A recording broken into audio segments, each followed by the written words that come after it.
교재 3706페이지.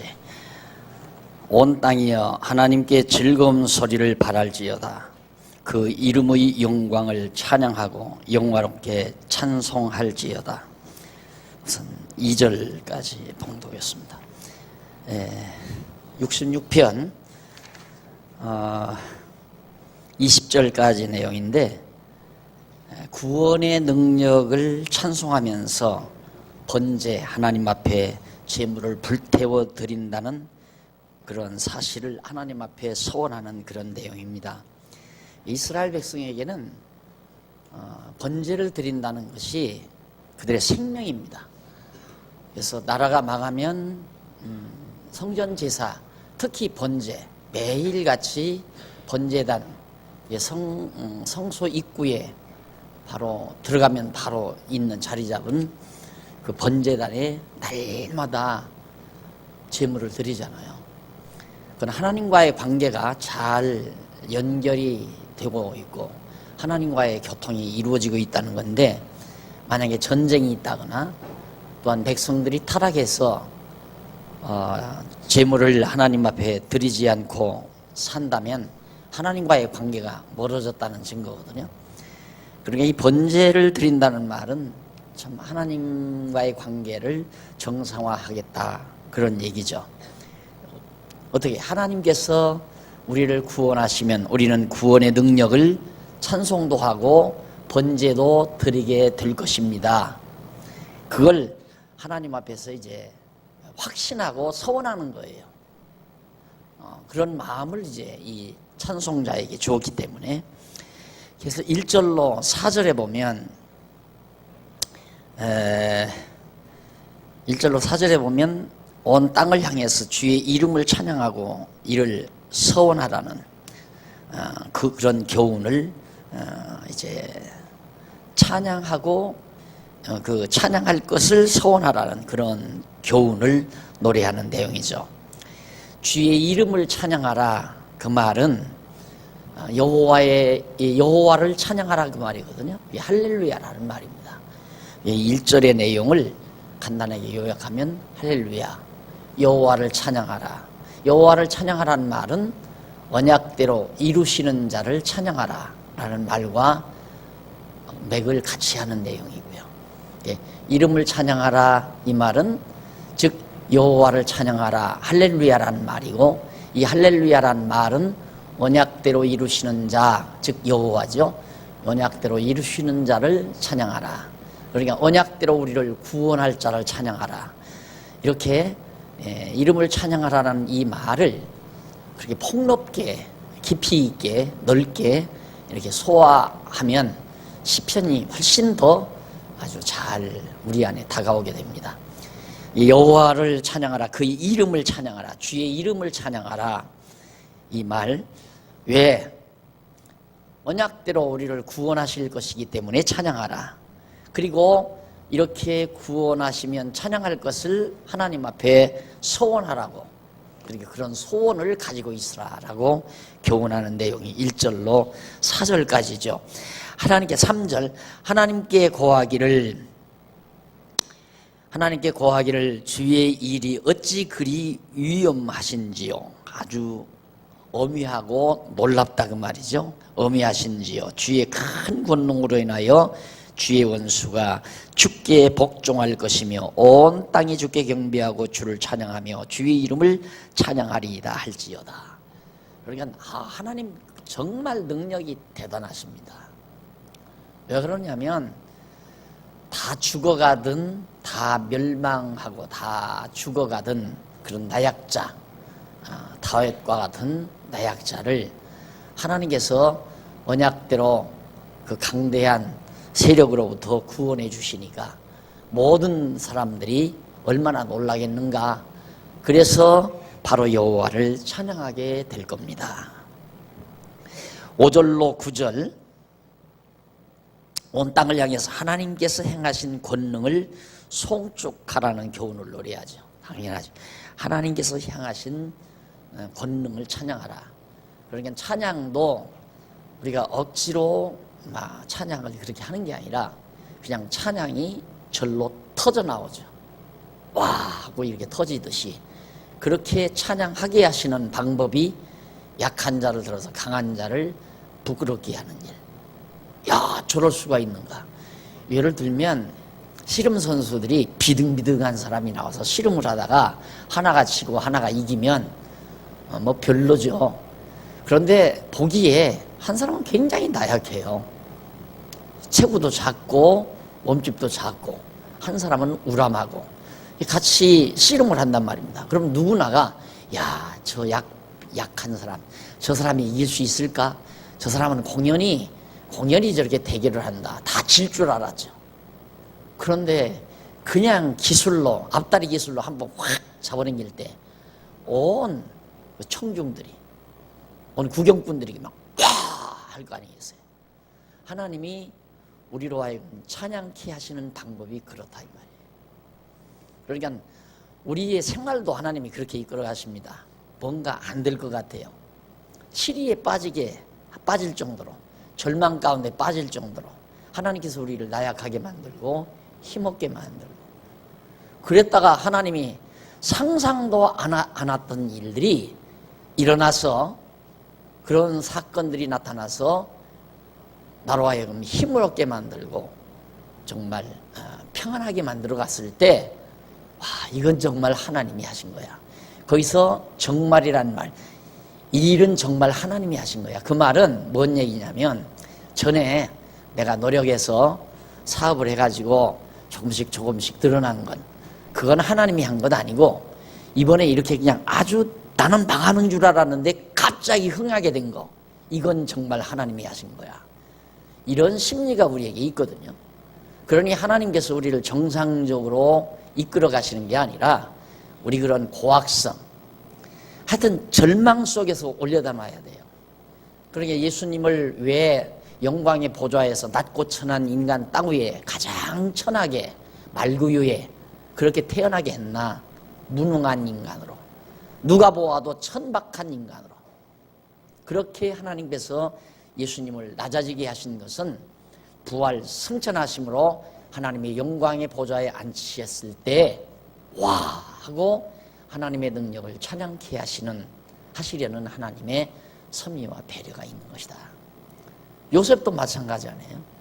그냥 아버지 집에서 편안하게 잘 먹고 건강하게 잘 살고 아주 잘 일반적으로 생활을 잘 해 나가다가 장성에서 어느 날 갑자기 애굽으로부터 이제 연락이 왔어요. 아, 우리가 들으니까 이 나라에는 꿈을 잘 해석한다는 사람을 듣고 사신을 보내왔다 이 말입니다. 그래서 바로 요셉이, 이건 이제 가상을 하는 거예요. 지금 내 말은 성경에 있는 얘기 아닙니다. 요셉이 정말 애굽에 초대를 받아가지고 국빈으로 초대를 받아서 영광스럽게 애굽에 가서 왕궁에 가서 바로 왕의 꿈을 더 해석해 줍니다. 바로 왕의 자리에서 떡 내려와서 당신이 이 자리에 앉으십시오 하고 요셉을 앉혀가지고 애굽의 총리가 되게 할 수도 있잖아요. 근데 하나님 그렇게 안 하신다니까요. 감옥까지 보내잖아요. 감옥까지. 감옥이라는 게 음부나 같은 데입니다. 예수님도 음부까지 낮아지셨다고 그러잖아요. 그러니까 요셉이 감옥에 갔다는 것은 장차 오실 예수 그리스도가 음부까지 낮아질 것에 대한 하나의 모형이거든요. 그러니까 하나님이 하시는 일, 다윗이 정말 죽을 고비를 몇 차례 거치잖아요. 그런 속에서 하나님께서 일으켜 놓는다 이 말입니다. 그저께 우리 선교사님 그 선교 보고 들어보셨죠? 하나님께서 편안하게 좀 일하게 하시면 얼마나 좋습니까? 안 그러잖아요. 죽을 고비를 넘기게 하고, 그럴 때마다 하나님이 막 능력으로 상황을 해치게 만들어서, 그러다 보니까 그 목사님 막 힘이 펄펄 넘치잖아요. 그렇죠? 그렇게 해서 우리로 하여금 하나님을 의지하고 살아가도록 하시는 것이 하나님의 역사이기 때문에 이 다윗도 마찬가지입니다.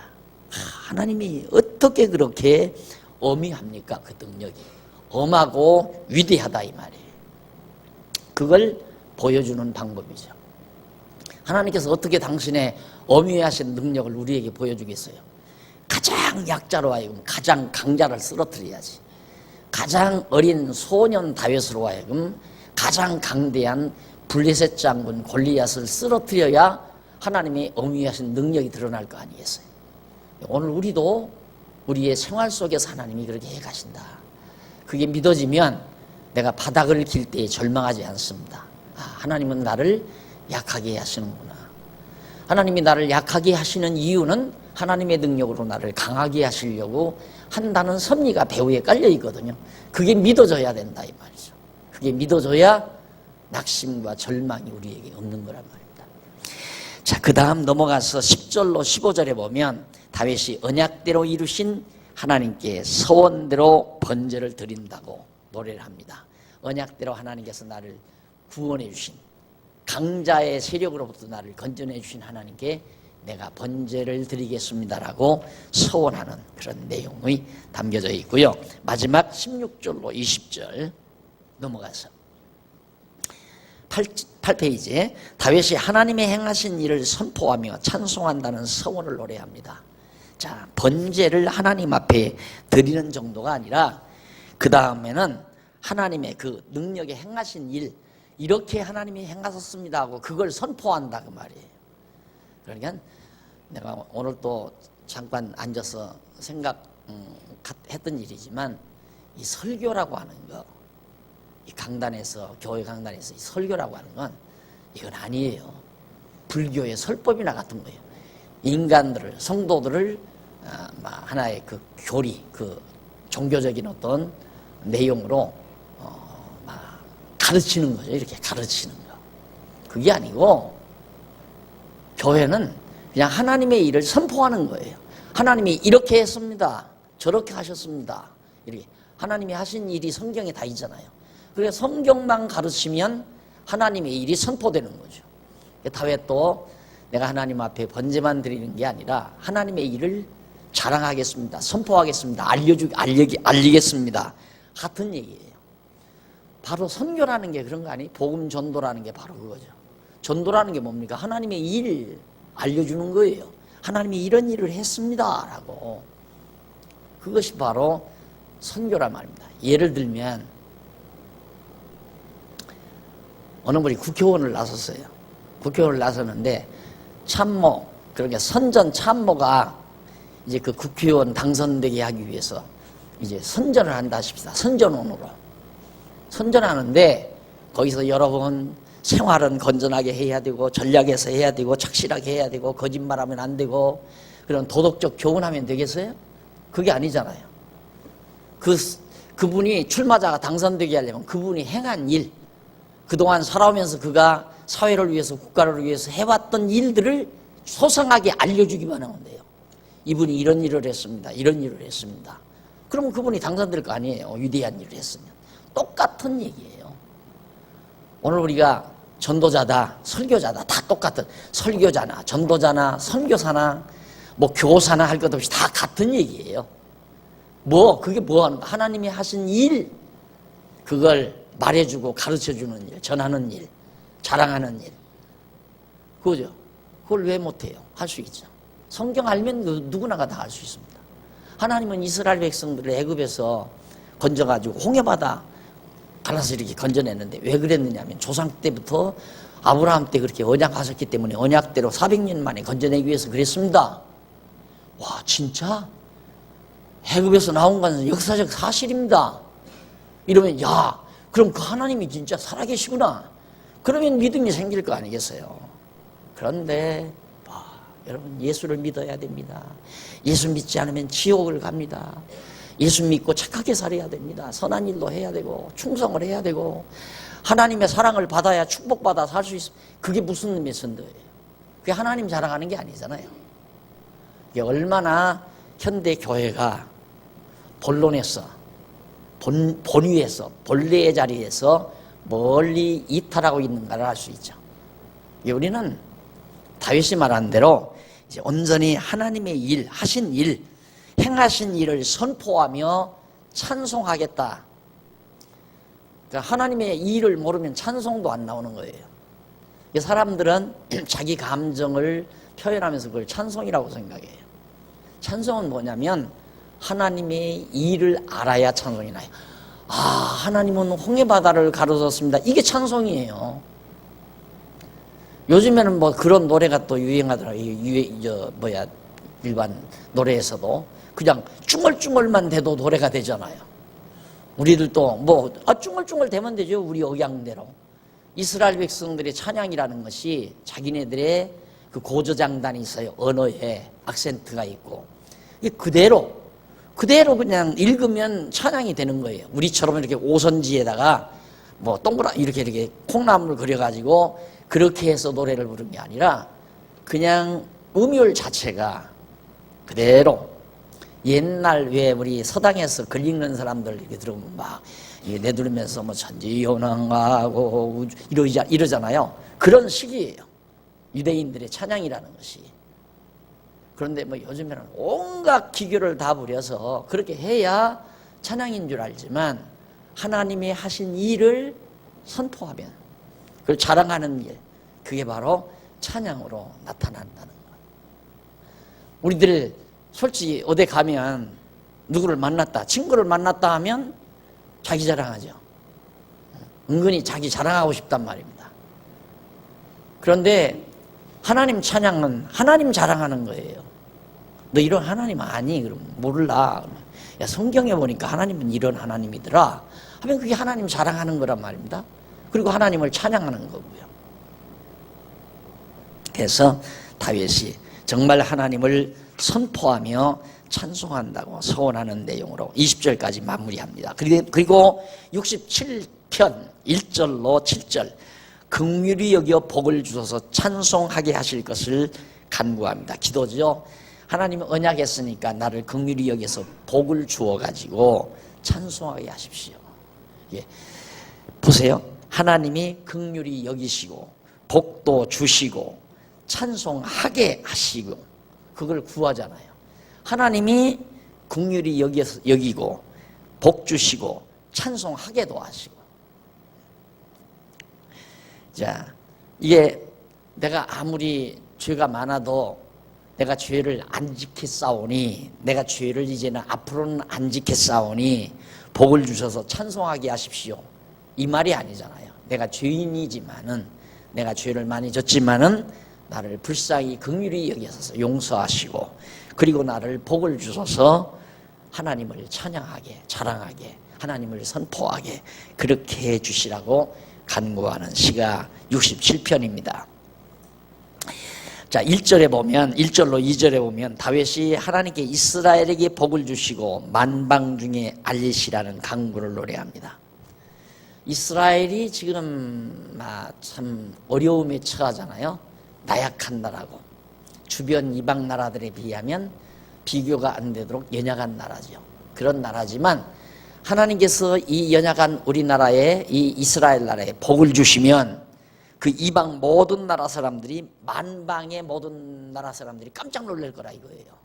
그래서 그 모든 만방 중에 모든 나라 중에 하나님의 그 능력을 이렇게 약하고 보잘것없는 나라에 하나님이 저들이 섬기는 여호와가 저들에게 복을 주셨다.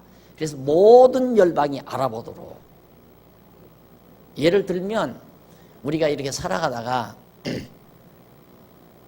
우리 교회 역사를 아는 사람은 진짜 장안중앙교회 하나님이 있나봐.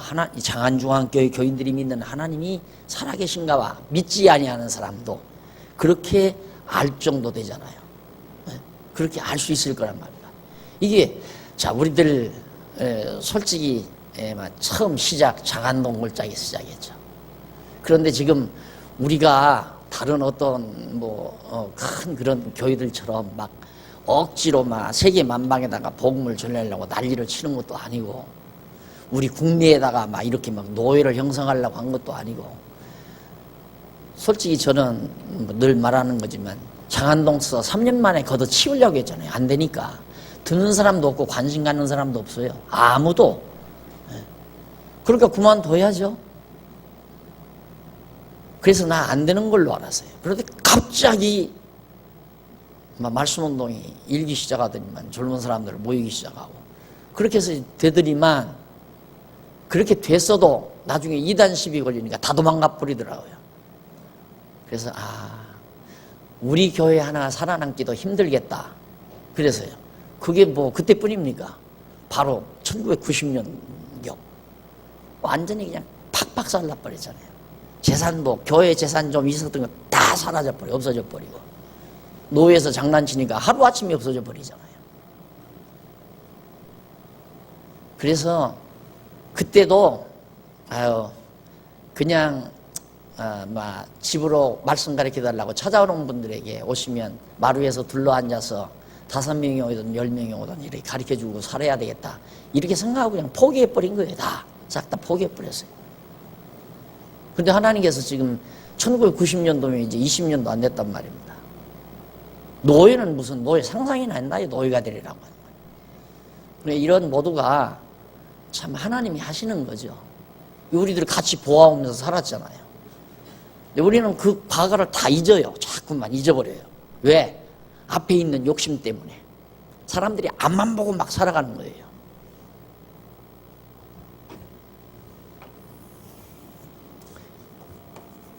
여기서 출생하죠.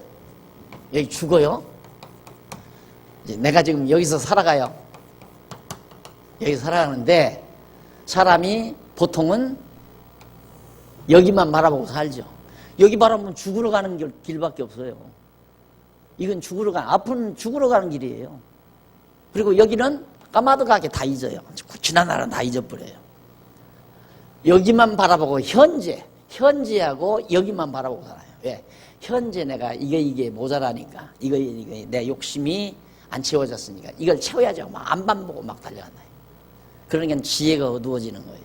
지혜는 여기서 여기까지 한꺼번에 보는 거예요. 한꺼번에. 지나간 날도 보고 지금 있는 날도 보고 오는 날도 보고 한꺼번에 내 인생 전체를 한꺼번에 바라보면서 살아야 지혜가 열려요.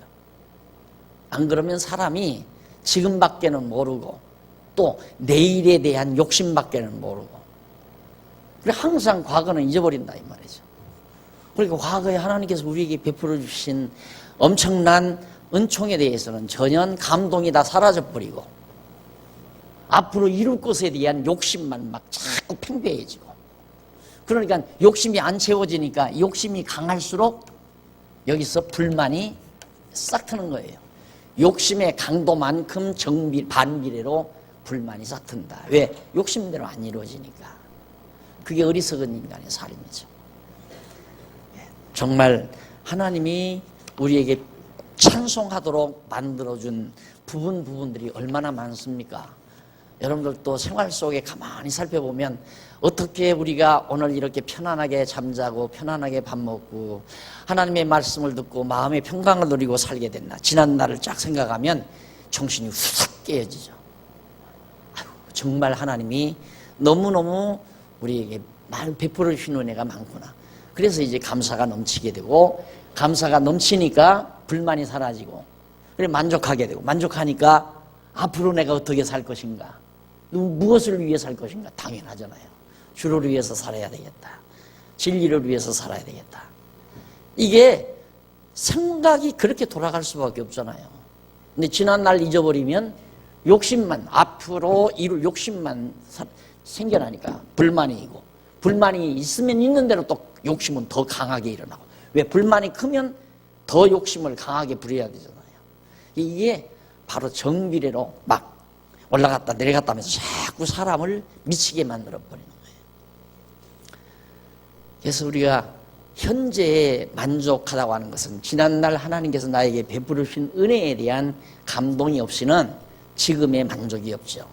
지금의 감사가 없고 찬송이 없으면 앞으로 내가 어떻게 살아야 될 것인가에 대한 지혜로운 생각이 떠오르는 게 아니라 우매한 생각이 욕심 채우기 위해서 살아야 되겠다.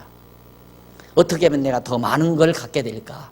어떻게 하면 더 많은 걸 쌓아놓게 될까? 이런 것만 자꾸 생각하다가 보면 사람이 더욱더 우매해지고 미래해지고 지난날에 대한 감사는 사라져버리고 그래서 불행에 빠지는 거고요. 당연한 거 아니겠어요? 욕심 버리면 금방 행복해지는 거예요. 욕심이 마음대로 버려집니까? 지난날 베풀어 주신 하나님의 은혜에 대한 감동 없이는 욕심이 안 버려지죠. 4절로 6절에 보면 다윗이 의인에게 즐겁게 여호와를 찬송하라는, 의인들에게 즐겁게 여호와를 찬송하라는 교훈을 노래합니다. 의인들, 하나님의 택한 백성들에게 하나님 노래해라. 그래서 우리가 베드로서에서 우리 성도들의 그 정말 생활에 있어서 거룩한 생활의 기본이 항상 기뻐하고 찬송하는 삶, 그것이 거룩한 생활의 기본이에요. 내가 거룩한 생활을 해나가는 데 있어서 가장 중요한 게 마음이 늘 기뻐야 되고, 그리고 항상 찬송이 있어야 돼요. 하나님께 대한 찬양이 있어야 돼요. 기쁨은 만족하리가 기쁨이 있을 거 아니에요. 하나님에 의해서 만족했기 때문에 하나님께 대한 찬양만 나오게 되는 거예요. 찬양을 하며 사는 사람은 늘 주를 위해서, 진리를 위해서 살고자 하는 열정이 타오르게 되어 있는 거예요. 자, 그 다음 넘어가서 15절로 18절에 보면 14페이지에 이스라엘과 함께 거하려 하시는 하나님의 권능에 대한 찬양을 노래합니다. 이스라엘과 함께 거한다는 말은 성전에 와, 그 성전의 지성소에 여호와의 이름을 두시는 곳이라고 그랬죠. 그러니까 성전에서 백성들이 제사를 드리고 번제를 드리며 사는 그런 삶을 살도록 하시는 걸 하나님이 기뻐한다. 그럼 하나님이 고기 잡숴서 기뻐하는 것도 아니고, 고기 타는 냄새가 좋아서 기뻐하는 것도 아니고, 피를 마셔서 기뻐하는 게 아니라, 그렇게 행동하는 이스라엘 백성들이 하나님을 잊어버리지를 않아요. 여호와 하나님을 늘 기억한단 말입니다. 그 잊어버리는 게 문제거든요. 과거를 잊는다는 것은 여호와를 잃어버린다는 얘기나 똑같아요. 애굽 땅, 출애굽기에 꼭 애굽 땅, 그 다음 종되었던 집에서, 이 집이란 국가에서, 나라에서 애굽 땅 종되었던 그 애굽 땅 집에서 우리를 인도하여 냈다. 하여내신 여호와. 이게 굉장한 얘기예요. 이게 이제 여기 와서도 지금 가나안 땅 들어와서 산단 말입니다. 이스라엘 백성들이 성전 제사를 드릴 때 여기 지성소에다가 이제 여호와 이름 뒀잖아요. 이 여호와 이름 두신 거예요. 그러니까 여기 와서 여호와의 이름을 두신 것을 확인할 때 이걸 안 잊어버리는 거예요. 이거 잊어버리지 말라고. 십계명도 이거 잊어버리지 말라는 거거든요. 애굽 땅 종되었던 집에서 인도하여 내신 여호와 하나님 잊어버리지 않기 위해서 10가지 계명을 시내산에서 준 거란 말입니다. 그러니까 오늘 우리들도 죄와 사망의 법에서 건져내 주신 여호와 하나님, 언약대로 우리를 예수 그리스도 보내서 사망의 권세로부터, 죄의 권세로부터 우리를 건져내서 하나님의 자녀로서 지금 살게 만들었잖아요. 영적으로는 그렇지만 육신적으로도 이 세상 태어나게 해서 알몸으로 이 세상에 왔는데, 어쨌든 평화로운 나라에 정말 우리는 여러분 참 복된 줄 알아야 돼요. 지금 전쟁이 없는 시기가 50년이 넘었어요. 60년 가까이 지금 된단 말입니다. 전쟁 없이 사는 세상이. 우리나라 역사, 과거 지난날 역사 없다 이 말이에요. 거의 50년 주기로 거의 다 전쟁, 또 침략당하고 전쟁하고 싸우고 내란이 일고 그러면서 살아온 것이 우리나라 역사예요. 그런데 어떻게 그것도 막 그냥 호시탐탐 언제라도 그냥 밀고 내려올 것 같은 그런 북한의 어리석은 동포들이 살고 있는데, 그래도 어떻게 이렇게 딱 지켜가지고 60년 동안 아무런 정말 큰 재난 없이, 나는 솔직히 이 교회 와서 애기들 이렇게 막 아장대고 막 돌아다니는 걸 보면 그 생각을 해요. 저놈들, 제발 저놈들 생애에도 피 흘리는 역사가 좀 없었으면 참 좋겠는데. 나는 그거 봤잖아요, 어렸을 때, 어린 시절에. 근데 그런 것들이 다 하나님이 우리에게 베풀으신 엄청난 은혜거든요. 근데 그런 거 다 망각해버리면 지금 막 좋은 집에서 못 사는 거, 좋은 옷 입고 못 사는 거, 남보다 좋은 차 못 타는 거, 남한테 그냥 과시하며 살지 못하는 거, 이런 것들에 대한 한을 품고 그렇게 사람들이 어리석게 산다 이 말이에요. 얼마나 미련한 거예요. 그래서 우리가 과거를 잊는다는 것은 여호와를 잊어버리는 거랑 똑같다. 살아온 날들을 잃어버린다는 건 여호와 잊어버리는 것 같아요. 애굽 땅 종되었던 집에서 인도하여 내신 여호와 잊지 말라고 이 성전 지어놓고 제사드리라는 거예요. 하나님이 고기를 잡수고 싶어서 그런 것도 아니고 양고기 잡수고 싶어서 그런 것도 아니고 피를 마시고 싶어서도 아니라 와서 백성들이 와서 제사를 드려야, 제사를 드리면 이 성전에 구름이 내려오잖아요. 이렇게 구름이다. 하나님이 함께 계시다는 걸 확인시켜주기 위해서. 그러니까 백성들이 여호와 하나님 살아계시구나. 그거 알고 또 애굽 땅 종되었던 집에서 우리를 인도하여 내신 여호와 하나님 기억하고 경외하며 섬기며 살 때 백성들에게 기쁨이 있고 즐거움이 있으니까 찬송도 나오고 자랑도 하고. 자, 그 다음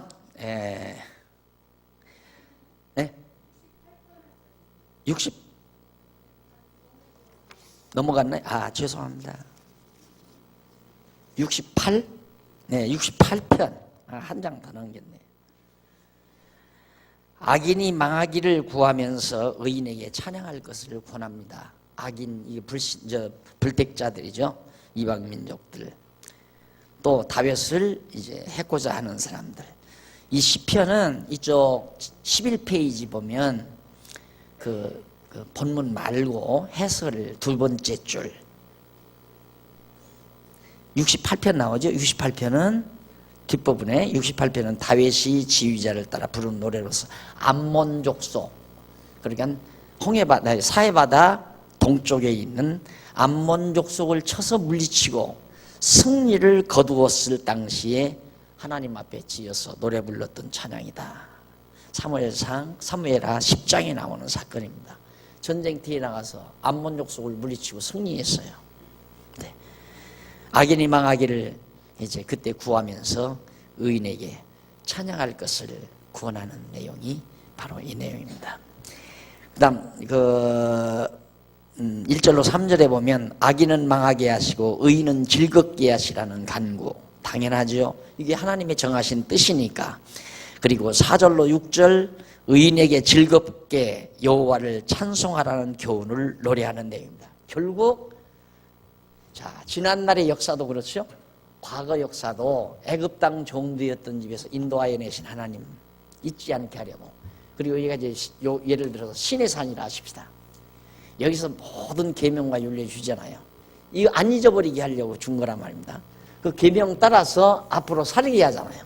계속 살아서 사사시대 살고, 광야시대 살고, 사사시대 살고, 다윗왕 솔로몬왕 통일시대, 통일왕국 시대에 살고, 분열왕국 시대에 이렇게 해서 살아왔다 이 말입니다. 이렇게 모두가 하나님께서 이스라엘 백성과 살아가게 하시는 이유는 여호와를 찬양하게 하려고. 바로 이 여호와. 그러니까 역시 이것도 이렇게 모든 역사를 섭리하는 것도 여호와 하나님 잊어버리지 않고 기억해서 찬양케 하려고. 여기서 여러분들이 명심할 일은 하나님이 찬양받아서 하나님이 기쁘려고 그러는 게 아니에요. 찬양하는 우리를 행복하게 하시는 목적이 바로 거기에 있는 거예요. 하나님이 왜 자기 백성을 지었나? 자기 백성을 지은 건 찬송이 되게 하시려고. 이게 자기 백성으로 하여금 찬송 부르면 행복하게 살게 하시려고 하나님이 지어놓으시고 이렇게 섭리해 가시는 거란 말입니다. 우리 하나님 믿는 사람들이, 여호와 경외하고 사는 사람들이 행복을 상실하면, 기쁨을 상실하면, 평안을 상실하면 말짱할 거예요.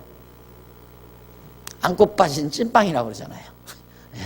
내용 없는 겁대기고 알맹이 없는 쭉정이고, 그 마음에 진짜 하나님에게 대한 감사와 찬송이 없으면 아무것도 아닌 거죠. 그래서 하나님이 이렇게 모든 역사를 섭리해 가시는 것도 결국 여호와 하나님 기억해서 찬양케 하려고 하는 것이다. 그 다음 이제 68편 7절로 18절에 보면 다윗이 주의 백성에게 나타내신 주의 권능을 찬양을 합니다. 여기도 보세요. 주의 백성에게 나타내신 주님의 권능, 능력. 이런 모든 역사를 통해서 권능을 나타내심. 이게 바로 신학적 용어, 계시라는 말이죠. 계시, 학술적인 용어, 계시. 하나님의 권능을 계시한다, 보여준다 이 말이에요. 왜? 그래야 찬양이 나오니까. 그런데 이 권능을 그냥 나타내느냐 하면 그냥 나타내는 게 아니라 언약대로 권능을 나타내는 거예요. 망하게 하고 흥하게 한다. 안 망할 줄 알았는데 망하는 것도 하나님의 권능이 나타나는 거. 망했다가 흥하지 못할 줄 알았는데 흥하는 것도 하나님의 권능이 나타나고, 이래도 권능 나타나고 저래도 권능 나타난다 이 말이에요. 그러니까 사람들이, 우리가 보통 세상 살아가면서 정말 이런 일은 있을 수가 없어. 어떻게 이런 일이 내게 있지? 그런 말만 나. 내가 이렇게 망할 줄 몰랐다 이거죠. 망하고 나서. 망할 줄 아는 사람이 어디 있어요? 누구나가 다 망할 줄 알죠. 망하게 하는 것도 하나님의 권능이라니까. 욥이 어떻게 망해요? 동양의 최대의 거부인데, 동양에서 최대의 거부예요. 그러니까 망할 리가 없죠. 여러분 지금 실제로 여러분들이 현대에서 지금 겪고 있는 거예요. 내가 몇 년 전부터 미국 망한다고 그랬잖아요. 그런다고 내 예언이 맞았다는 얘기 아니에요. 성경에 강하면 망하는 거예요. 역사가 그러잖아요. 강대하면 망하게 돼 있어요. 한없이 강대하게 높아갈 수는 없는 거란 말입니다. 그리고 하나님의 섭리상 망하게 돼 있고, 지금 경제학자들 난리잖아요. 미국 기울어졌다, 아시아 쪽에 소망이 있다, 이제 돼지니까야 그런 얘기 하잖아요. 우리는 벌써부터 이제 하나님의 섭리가 아시아로 온다 갔잖아요. 근데 이게 하나님의 역사인 줄 알고 살아야 하는데, 미국 그놈들이 잘못해가지고 그랬다 이게. 은행놈들이 그거 잘못해가지고 이렇게 온 세상이, 은행놈들이 잘못한 게 아니라 하나님이 망하게 하시려고 그렇게 하는 거예요. 그 사람들이 바보예요? 예? 대학자, 대경제학자들이 거기에 다 있는데, 하버드 출신 이런 사람들이 다 거기에다 자리 잡고 있는데, 미국이 망하는 것도 기적이라니까. 하나님의 능력 드러나는 거예요. 능력.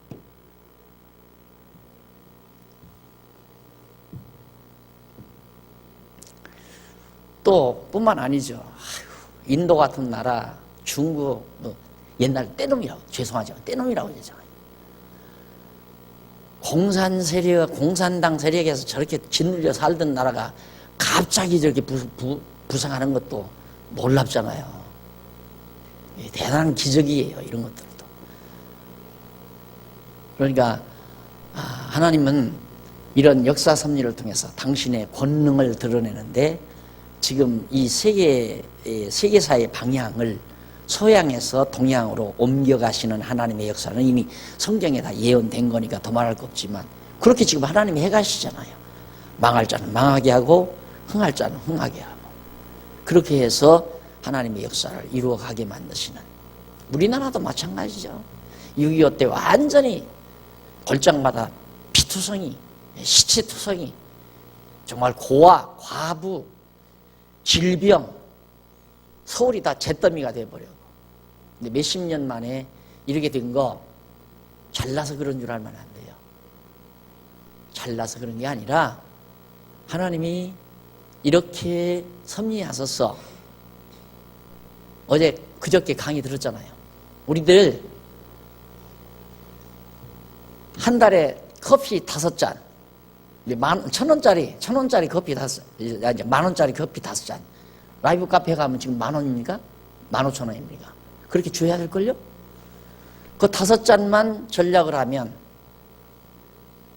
필리핀의 목회자가 한 달 동안 생활하면서 목회 전념할 수 있는 돈이라고 그러잖아요.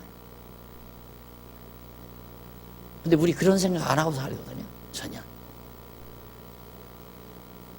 날들어 뭐하고 살아야 돼요? 힌트만 주세요. 여정도의 강의를 이렇게 세미나를 하게 되면 여정도 회원들 막 가만히 들어보니까 뭐거나 하기는 해야 되겠는데, 그냥 하나님께 기도해서 알아봐서 하라고 내 그러니까 힌트만 달래요. 힌트 안 줬잖아요. 그 지금 이번에 와서 힌트 줬잖아요. 근데 그 말만 들어가면 안 돼요. 세상 돌아가는 걸 확실히 믿어야죠. 하나님이 이렇게 당신의 권능을 드러내기 위해서 서구 문화 기울어지게 만들고 동양 문화 일으키시고, 서구 세력 몰락시키시고 동양 세력 일으키시는 하나님의 이 엄청난 지각 변동, 엄청난 지각 변동이죠. 하나님이 지금 해가시는 거 아니에요? 그런 하나님의 섭리를 보면서 우리의 일이 어느 쪽에 있다는 거 그냥 감지하잖아요. 그냥 우리의 일은 어느 쪽에 있다, 어느 방향이고 무엇이다라는 거. 그래서 하고 싶은 마음이 생기는 거고, 하고 싶고 할 수 있는 여건은 자꾸 크게 생각하면 안 돼요. 내가 늘 하는 얘기야. 하나님이 시킨 일은 안 하고 욕심스럽게 이 일을 꿈꿔가지고 그 일만 안 된다고 난리라, 사람들이. 저는 어떤 일을 구상을 하면서도 하나님의 뜻이면 되고 뜻이면 안 될 수도 있고, 하나님의 뜻이면 이것도 하고 저것도 하리라, 그 이상 생각 안 하고 살려고 해요. 항상 표준이 그거죠. 그리고는 왜? 지금 하는 일도 바쁘니까. 지금 하는 일도. 그러니까 지금도 하마터면 지금 찬송 소리가 나서야 내가 알았어요. 찬송 소리야. 머리가 제대로 빗어졌는지 몰라. 뿌려.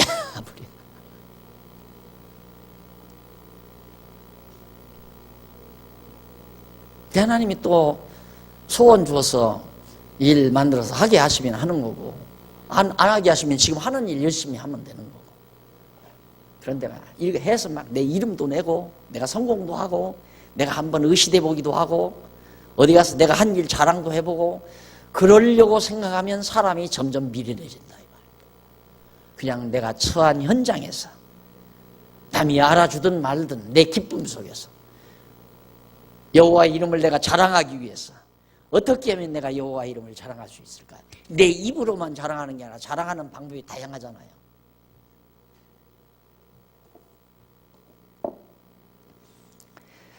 그래서 7절로 10절에 보면 광야와 가나안 땅에서 나타내신 하나님의 권능 나오죠. 이건 과거에 나타내신 거예요.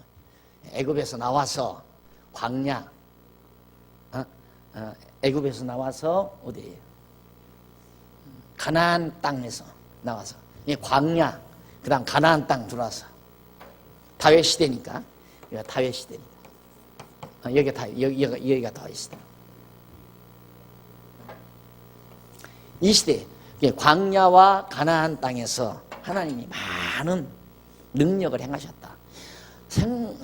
생각해 보십시오. 여호수아가 백성들 데리고 모압 평지에 데리다 놓고는, 여호수아가 아니라 그 모세는 죽잖아요. 죽고 여호수아가 그 백성들을 데리고 요단강을 건너서 가장 강대한 성 여리고성에 딱 도착하잖아요. 여리고성이 무너져 버리잖아요. 그리고 가나안 땅에는 7족속, 그 아주 덩치 큰 함의 후손들, 가나안 족속들이 다 이미 기존 성곽 다 쌓고 터전 다 마련해서 아주 편안하게 사는 그런 족속들이에요. 거기를 어떻게 나그네 같은, 메뚜기 떼 같은 이스라엘 족속들이 그걸 점령을 합니까? 근데 하나님께서 그냥 단칼에 점령하기 버립니다. 그런 능력을 나타내신 그 권능을 하나님께 노래한다. 1절로 14절, 다윗이 여러 대적들과 싸울 때에 나타내신 하나님의 권능. 그리고 전쟁도 이기는 권능을 보여주기 위해서. 그러니까 내가 늘 그러잖아요. 우리의 싸움은 승리가 보장된 싸움이다. 그걸 왜 못 싸우는가? 우리는 주저할 필요 없는 거예요. 이기게 돼 있어요. 반드시. 우리가 진리 싸움 아닙니까? 진리 싸움. 그러니까 그거 의심하고 살 필요는 없잖아요. 진리는 이긴다. 그러니까 이기는데, 우리들이 생각할 때 이기는 건 막 모든 사람으로부터 환영받고 존경받고 막 모든 사람들이 막 그냥 알아주고 그런 상태에서 이긴다고 그렇게 착각하면 안 돼요. 예수님 진리로 이 땅에 오셨는데 말구에 오셨어요? 죽이려고 헤롯이 하기 때문에 애굽으로 피난을 갔어요. 근데 내가 볼 때 애굽으로 피난을 시키지 말고 죽이려고 하던 헤롯을 마비를 시켜서 병신이 되게 만들든가, 눈먼 봉사가 되게 하든가, 두리뭉싱이가 되게 하든가, 즉사를 하게 하든가 하면 될 거 아니에요. 하나님 그렇게 역사 안 해요. 애굽으로. 왜? 언약 자손들이 애굽 갔다 왔잖아요. 요셉도 애굽에 갔다 내려왔, 다시 돌아왔잖아요. 애굽에 갔다 오는 것이 예수가 그리스도이심을 증거한 하나의 증표죠. 애굽에 갔다 온 거예요. 그렇게 처절하게 몰리고 낮아지게 만들어 가지고 하나님이 갑자기 높이시니까 하나님의 능력 드러나잖아요. 진리는 승리예요. 예수님 십자가에 못 박혀서 피 흘리고 죽어갈 때 다 진리는 패배하는 줄 알죠. 그게 패배가 아니에요. 그게 승리의 입문이었단 말입니다. 예, 오늘 진리 싸움, 여러분들이 생각할 때 막 진리 싸움은 내가 이제 그 착각에서 깨어났다는 얘기예요. 야, 이 진리가 살아서 정말 우리 교회도 이렇게 커졌고, 그리고 또 우리 교회만 커진 게 아니라 노예도 튼튼하게 잘 자라고, 그러면 갑자기 총회까지 진출을 하고, 야, 이제 진리가 이런 방법으로 해서 이제 해가지고 총회가 근사하게 아름답게 되어져서 교리도 고치고 신조도 고치고 뭐 헌법도 고치고 그렇게 해서 이제 진리의 내용대로 겁대기도 체제도 하나하나 고쳐나갈 수 있겠다. 그렇게 생각을 한 거죠. 이 화려한 생각만 한 거예요. 쉽게 말하면 화려한 생각만. 하나님께서 그게 아니다 하는 거 주변에서 자꾸 일어나게 하고, 또 상상도 않게 어떻게 저런 일이 있을 수 있을까? 상상이 안 돼요. 어떻게 저럴 수가 있을까? 하나님이 하시는 거지 사람이 하는 게 아니에요. 어떻게 저런 일이 있을 수 있을까? 나 참 많이 놀랐어요. 총회 가서도 엄청나게 놀라고요. 어떻게 목사님들이 모인 곳에서 이런 일이 있을 수 있을까?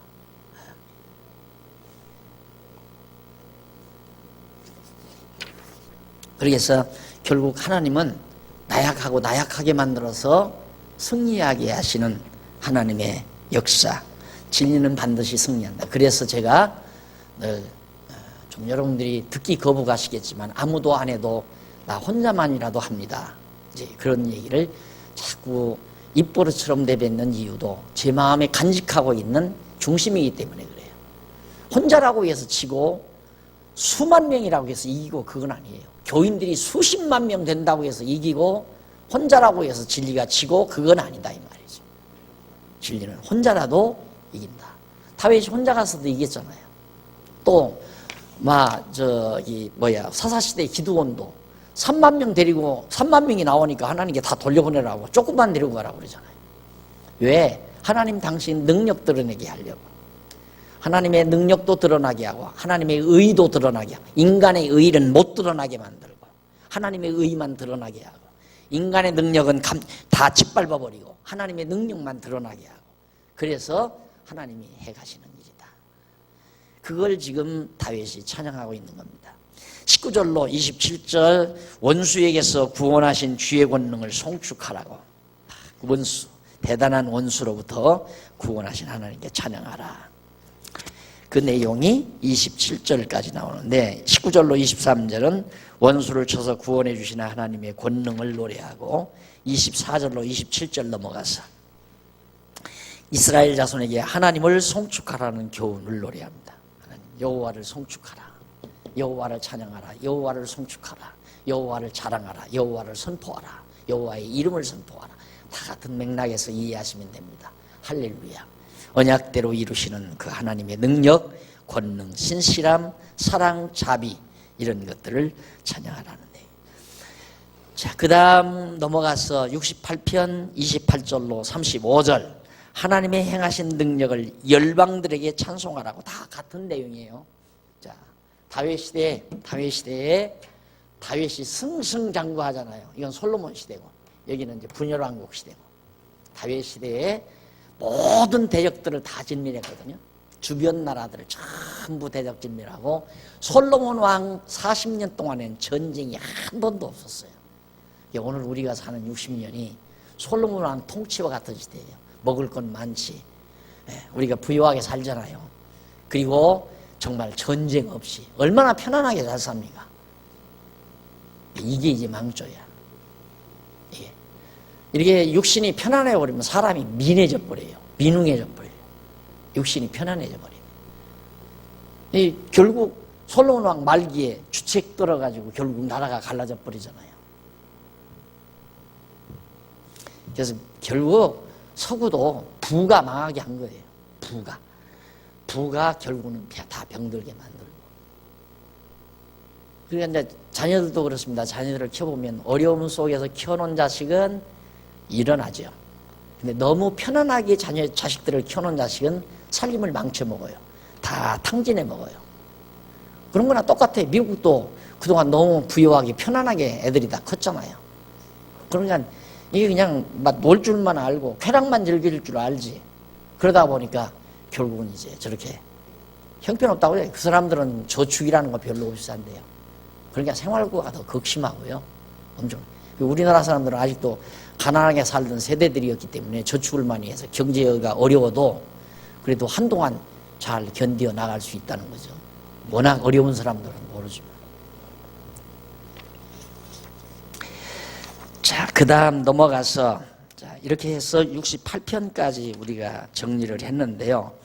그 다음 쭉 넘어가십시다. 69편서 72편까지 20페이지 3720페이지. 이제 고난 중에서의 기원시. 두 번째가 뭐죠? 두 번째가 죄악 중에서. 첫 번째가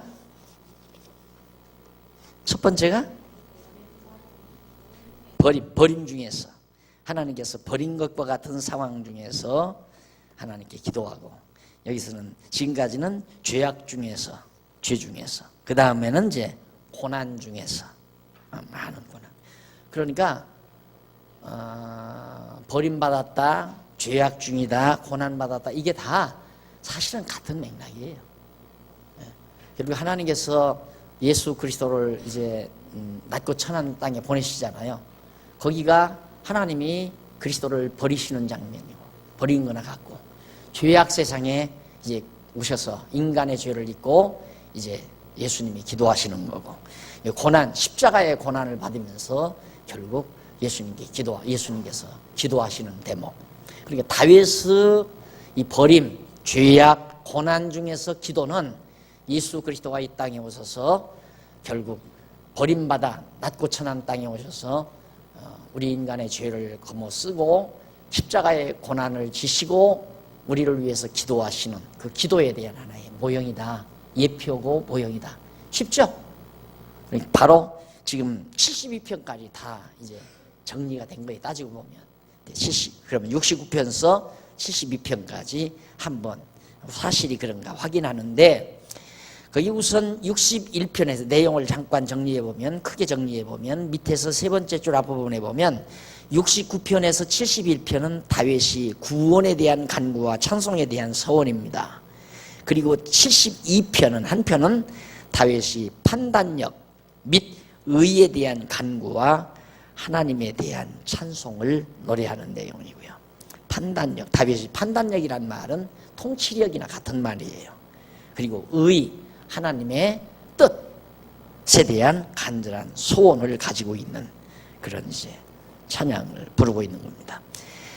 자, 그럼 우선 먼저 69편에서 71편까지 간구와 서원시를 우리가 살펴보겠는데, 차 한 잔 드시고 편안한 마음으로 시작하십시다.